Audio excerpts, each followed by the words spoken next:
नाज़रीन, पाकिस्तान की जो सियासी सूरत हाल है वो हर रोज़ तब्दील होती नज़र आ रही है। आप देख रहे हैं कि पिछले दिनों के वाक़यात के बाद एक नई पार्टी भी सामने आई है, तो दूसरी तरफ पीडीएम जो है वो भी इलेक्शंस के हवाले से बड़े फैसले करने के लिए शायद तैयार है। इसी बात का इंतज़ार था कि किसी न किसी तरह बजट पेश हो जाए, वो पेश हो गया।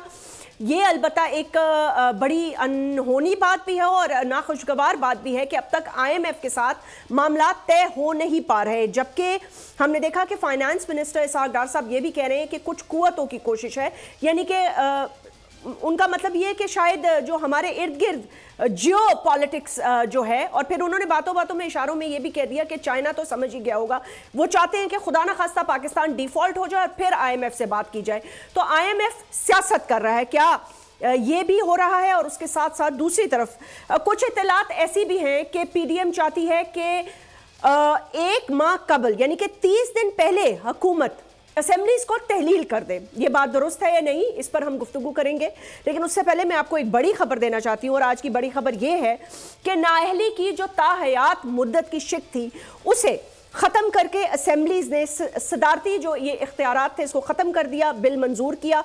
और उन्होंने ये कहा है कि जिस दिन से सज़ा होगी उससे लेकर अगले 5 साल, यानी कि अगर आज इस लम्हा किसी को सज़ा हुई है तो वो 5 साल सज़ा की मुद्दत रहेगी और 5 साल के बाद वो दोबारा कौमी असेंबली के रुकन भी बन सकते हैं, मुल्क के वजीर आज़म भी बन सकते हैं, चीफ मिनिस्टर भी बन सकते हैं, या कोई भी और अहम ओहदा रख सकते हैं। तो इससे वाज़ेह तौर पर नज़र ये आ रहा है कि एक बड़ी पार्टी की बड़ी शख्सियत को तो फ़ायदा होगा ही होगा, और उनके लिए शायद राह भी हमवार की जा रही है कि वो आ सके और उसके बाद वो अपनी पार्टी को भी लीड करेंगे, सियासत को भी लीड करेंगे, और PMLN की सरबराही करते हुए शायद वो वजीर आज़म चौथी दफ़ा मुल्क के वो आएंगे या नहीं, इस पर तो ज़ाहिर है उनकी पार्टी ज़्यादा वाज़ेह जवाब दे सकती है। लेकिन उसके साथ साथ जहांगीर तरीन खान साहब जो कि वो भी नाअहली की जद में आए थे, तो उनके ऊपर भी ये लागू हो जाएगा। और उनकी भी अगर 5 साल की मुद्दत पूरी हो गई है 2018 से, देखा जाए तो आने वाले इंतखाबात में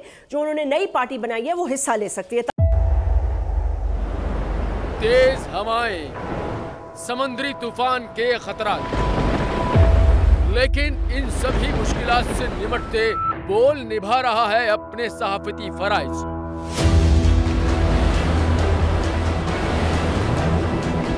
समंदरी तूफान बिपोरजॉय की ट्रांसमिशन बोल रहा है सबसे आगे। किस तरह से और कहां पे ये समंदरी तूफान पाकिस्तान के कौन से इलाकों को हिट कर सकता है, बोल रहा सबसे आगे, लम्हा बा लम्हा हर खबर से किया आवाम को आगाह। इस वक्त जो है मौजूदा सूरत हाल काफी हद तक तशवीशनाक होती जा रही है। खेती बंदर ठट्टा पे ज्यादा ये हिट करेगा तमाम।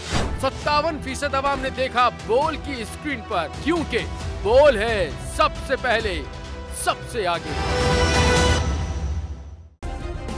सब्सक्राइब करें और बेल दबाएं ताकि कोई खबर रह न जाए।